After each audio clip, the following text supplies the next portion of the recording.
waxaa maanta laga dhagax dhigay deegaanka Caloola ee magaalada Dila kaga beegan koonfurta ilaa 3 kiiloomitir madrasad cusub oo baahi weyn ay u qabeen dadweynaha deegaankaasi ku dhaqan ayna iska kaashan doonaan dhiskeeda qurbajoog iyo qolqoljoog ka soo jeeda deegaankaasi waxaana loogu magac daray madrasadani Sheekh Maxamed Yuusuf oo kamid ah culimada waaweyn ee deegaankaasi quraanka ku bari jiray dadka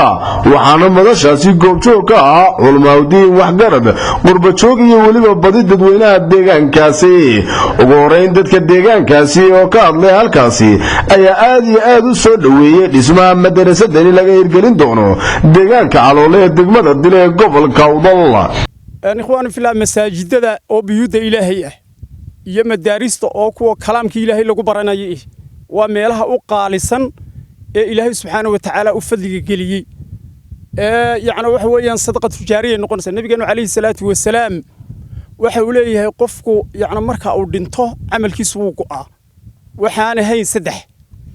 saddex baan amalkoodu yani go'aynin isagoo oo dhintay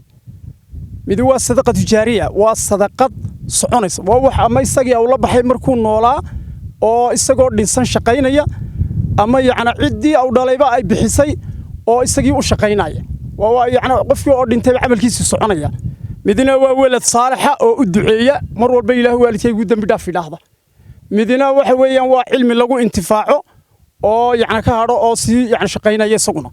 سدح ذا وحنا يقول النبي عليه الصلاة والسلام قفك عمل كيس وقعه صدقة تجارية مركها مدارس يم مساجد ذا يوحي كم بديهين صدقة تجارية ذا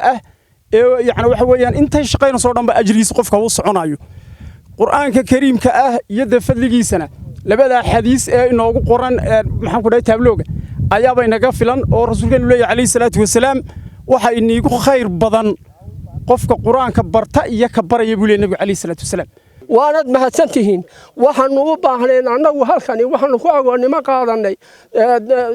أغاني ما هو قادني وحنا برا ما هينو وحنا سو همبلية ما هينو ناسو قرمة ما هينو إمك هتان هلا عدي ناسو قرمة يا عدي ناسو كمان قابيسة ما حد بيلاقيه وأنا هو ما حد نقينا ولا على هيا نو يمتى علماء يا هذا يا جيف ابنا وأنا هو ما حد نقينا وأنا مهتنتهين هتان خرثي لنا هاي هتان عطت لنا هاي هتان حوق لنا هاي هتان الدنيا لنا هاينا وأنا هنا هاي وأنا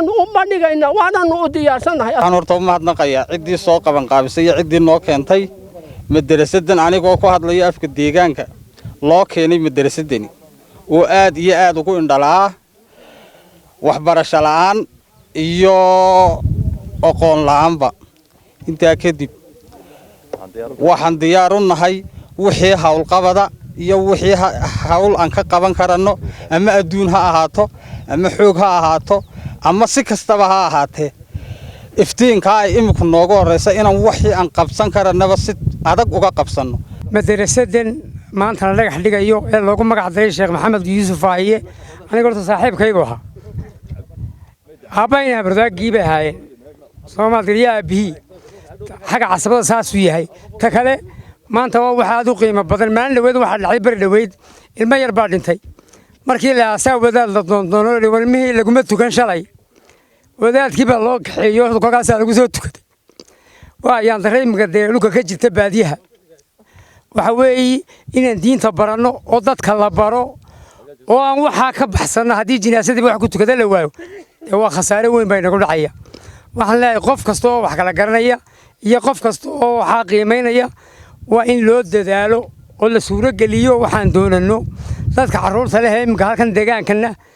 dadka wax gaaray kaga duwan oo nasiib badan kuwa maanta madrasadan loo keenay waa inay gartaan nasiibka ay yeesheen oo ay hantidoona u huraan caruurtoodana u huraan oo iskuulkan geynayaan oranne war wixii waxay ku tukada leeyahay ma xisho jinaasada la idu tukay wadadana way dhamaanayaan war inta laga dadaalo waxaan ku dari karnaa waan ku daranaa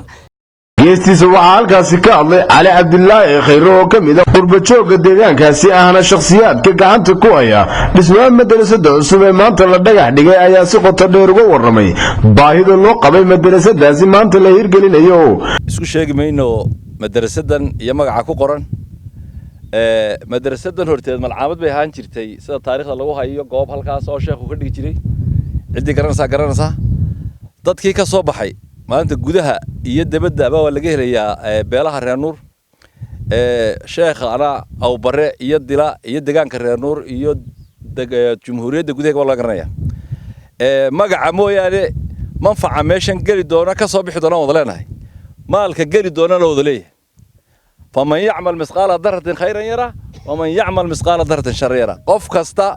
oo magaca garanaya qof kasta oo bay'adan u dhashay qof kasta oo ku sugan gudaha dalka qof kasta oo ku sugan dibadda dalka waa looga baahan yahay wax qabadkeeda waxaan laakiin anagu maadaama dadkii fikirka la nahay waxaan ballan qaadanaa maanta inaan qaybteeda hore awooddu meesha doontaa gaarsiisatay madrasada dhaqaada Ilaahay la kaashano dadka deegaankana waxaan leeyahay ma aha mashruuc ma aha maal meesha laga qaadanayo ma aha lacag dabadeed waa lacagta ku jirta waxaan wax ku dhisanaa qofka jeebkiisa haddaan qofka ka weyno waxaan wax ku dhisanaa xoogiisa markaas lagu tala galo waxana wax lagu qabsadaa niyad samada iyo caloodayga tala waa caloodayg insha Allah way dhismasaa ducada waa la aqbalayaa dadkii hore madrasada sheekha ka soo baxay dalka way joogaan kuwa dambe oo jiil cusub inaan soo saarnaan doonana geestooda waxaa halkaasi ka hadlay xildhibaan cabdiqani maxamed aadan iyo weliba gudoomiyaha horumarinta deegaankaasi maxamed hadliye iyo maxamed cabdi bile iyo weliba maxamed ismaaciil habane oo iyaguna madashaasi ku sugnaa ayaa waxay ka warameen madrasadani baahida loo qabay anuu wax kala odhan maayo waxaan ku dardaari lahaa dadka deegaanka ee madrasadaas ay anfacayso madrasadaas waxay ku taalaa mid muhiim ah oo u dhaxaysa beelaha oo marka deegaan ahaan saa loo eego beesha dabacdo iyo beesha Caloola iyo beesha muxuu ahaa Dhagax cas labaduba way iman karayaan marka waxa loo baahan yahay in dadka lagu dhiirigeliyo sidii loo baran lahaa quraanka waayo waxaad garanaysaa imika marka eeriyada Dila la yiraahdo wixii sheekh ahaaba uu dabargo'ay marka waxa loo baahan yahay in lagu dadaalo sidii dadka loo bari lahaa diinta islaamka dadka miyiga deegaanka ka faa'iideysanayana waxaan ku dardaarayaa inay ardayda ku dadaalaan siday quraanka u baran lahaayeen awalan waxaan muxuuha ilaahay muxuuha